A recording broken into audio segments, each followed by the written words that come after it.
నశించాలి.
पाकिस्तान मुर्दाबाद, पाकिस्तान मुर्दाबाद,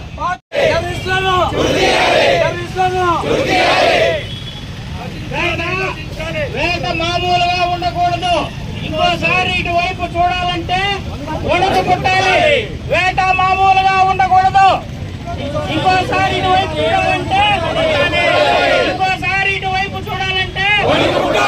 వేట మాట కాదు. కాబట్టి మిగతా ప్రతి సమాజంలో భారతదేశంలో నివాసమైన ప్రతి ఒక్కరూ భారత రాజ్యాంగానికి కట్టుబడి భారతదేశానికి కట్టుబడి ఈ సంఘటనపై ప్రతి ఒక్కరికి గళమెత్తాల్సిన సమయం ఆసన్నమైంది. ఎందుకంటే నిన్న మొన్న పత్రికల్లో చూసాం, మీడియాలో చూసాం, చిన్న పిల్లల్ని తన భార్య బిడ్డల్ని పక్కన పెట్టి ఉగ్రవాదులు మానవత్వం లేకుండా పిశాచిగా క్రూరంగా పక్కన పెట్టి కాల్చడం, వాళ్ళు వీధిన పడ్డారు. ఉగ్రవాదం భారత్ మాతాకే, భారత్ మాతాకే. ఉగ్రవాదం టెర్రరిస్టులను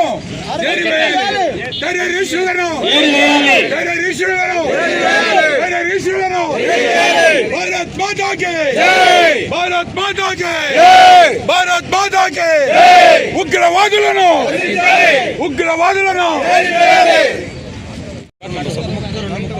నిజమైన పౌరులైతే, నిజమైన మగాళ్ళైతే ప్యాంట్ ఇప్పేది కాదా?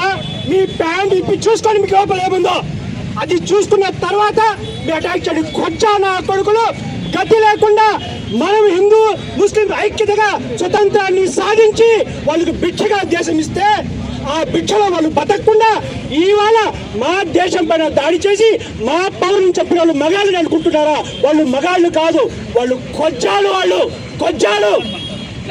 ఈ భారతదేశ చరిత్రలో ఈ విధంగా ఎప్పుడు జరగలేదు. ఈ విధంగా జరిగింది కాబట్టి ఇంకొకసారి వాళ్ళు మా దేశం వైపు తిరిగి చూడాలంటే వణుకు పుట్టాలని చెప్పేసి నేను ప్రస్తుత ప్రభుత్వాన్ని ఆ విధంగా వాళ్ళపై యాక్షన్ తీసుకోవాలని మనస్ఫూర్తిగా కోరుకుంటూ ఇక్కడ విచ్చేసినటువంటి అందరికీ భారతదేశ ఐక్యతను భారతదేశ ఐక్యతను దెబ్బతీసే విధంగా ఎవరు ప్రయత్నించినా వారందరినీ ఈ రోజు అందరూ కలిసి కట్టుగా ఏ విధంగా సమాధానం చెప్తున్నారు అదే విధంగా సమాధానం చెప్పాలని మనస్ఫూర్తిగా కోరుకుంటూ ఈ అవకాశం ఇచ్చే పెద్దలందరికీ నేను ధన్యవాదాలు తెలుపుకుంటున్నాను. నమస్తే. జై హింద్. విజ్ఞప్తి మేరకు అన్ని సంఘాలు పొలంనేరు పరిరక్షణ సమితి అయితేనేమి, రిటైర్డ్ పెన్షన్ సంఘము, మిల్ ఎక్స్ సర్వీస్ మెన్, అన్ని సంఘాలు ఏకమై వచ్చినాము. ఇదే విధంగా రాబోయే కాలంలో మనం చేయాలి.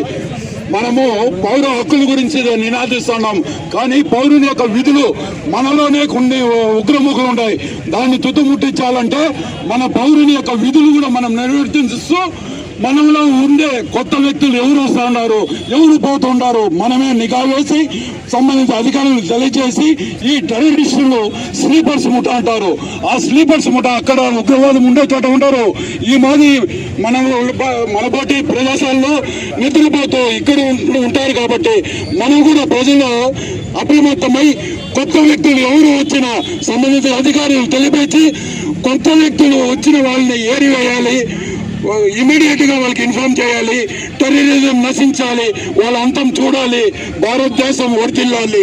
పాకిస్తాన్ ముర్దాబాద్. వాళ్ళకి చనిపోయిన వాళ్ళకి చివరి అంటే వాళ్ళకి జోహార్ని చెప్తూ వాళ్ళకి ప్రతి ఒక్క కుటుంబాలకు బాధిత కుటుంబాలకు నివాళులు అర్పించడంతో పాటు ఈ ఉగ్రవాదానికి చర్యలు ఎవరైతే పాల్పడినారో, దాన్ని ఎవరైతే పాల్గొన్నారో, దీని వేళకి ఎవరైతే నడిపిస్తున్నారో వాళ్ళందరినీ అంతమొందించాల్సిన అవసరం ఉంది. ఇంకొకసారి భారతదేశంలో అడుగు పెట్టాలన్నా, భారతీయులపై ఒక దాడి చేయాలన్నా, ఒక చేయి వేయాలన్నా వాళ్ళు అక్కడికే వాళ్ళ జీవితాలు అంతమనే విధంగా మనం ఖచ్చితంగా వాళ్ళకి గుణపాఠం చెప్పాల్సిన అవసరం ఆసన్నమైంది. మరోసారి పాకిస్తాన్ కాదు కదా, ఏ దేశమైనా భారతదేశం మీద దాడి చేయాలన్నా, భారతీయుల మీద చేయి చేసుకోవాలన్నా వాళ్ళకి ఉచ్చపోవాల్సిందే ఖచ్చితంగా. ఆ విధంగా ఈ రోజు కేంద్ర ప్రభుత్వం తీసుకున్న చర్యలకు భారతదేశంలోని అన్ని ప్రతిపక్ష పార్టీలతో సహా హైదరాబాద్ లోని అసదుద్దీన్ ఓవైసీతో సహా మద్దతు గర్వించదగింది. ఎందుకంటే కొన్ని సందర్భాల్లో కొన్ని విషయాలు భారతదేశంలో జరిగే సంఘటనలకు కొంతమంది ములాఖత్ అయ్యడమో లేదంటే మద్దతు తెలగడం జరిగింది. కానీ ఈ సంఘటనలు, ఈ విషయంలో ప్రతి ఒక్కరూ కేంద్ర ప్రభుత్వం తీసుకునే చర్యలకు మేము ఖచ్చితంగా మద్దతు ఉంటాం. ఈ విదేశీయుల మీద, ఉగ్రవాదుల మీద అణచివేసేందుకు ఎలాంటి చర్యలు తీసుకున్నా రక్షణ చర్యలకు మేము మద్దతు ఇస్తామని చెప్పి ప్రతిపక్ష సంఘాలన్నీ ఏకం కావడం మన భారతదేశానికి ఏకాగ్రతకు ఉన్నత చిహ్నంగా పేర్కొంటూ ఈ అవకాశం ఇచ్చిన ప్రతి ఒక్కరికి పేరు పేరున ధన్యవాదాలు తెలియజేస్తూ జై హింద్, జై భారత్. ఉగ్రవాదులు రక్షించాలి. అదేవిధంగా భారత యొక్క సంఘ ఆధ్వర్యంలో ఏపీ ఎన్జిఓలు, అదేవిధంగా ఎక్స్ సర్వీస్ మెన్లు, రిటైర్డ్ ఉద్యోగులు, పరిరక్షణ సమితి వీళ్ళ ఆధ్వర్యంలో సంఘంలో మేధావులుగా ఉన్న ఆధ్వర్యంలో ఈ కార్యక్రమం చేపట్టడం నిజంగా శుభదాయకం. ఒక విషయాన్ని ఇక్కడ ప్రజలందరూ గమనించాలి. భారతదేశం ప్రజాస్వామ్యము ప్రపంచంలోనే పెద్దది.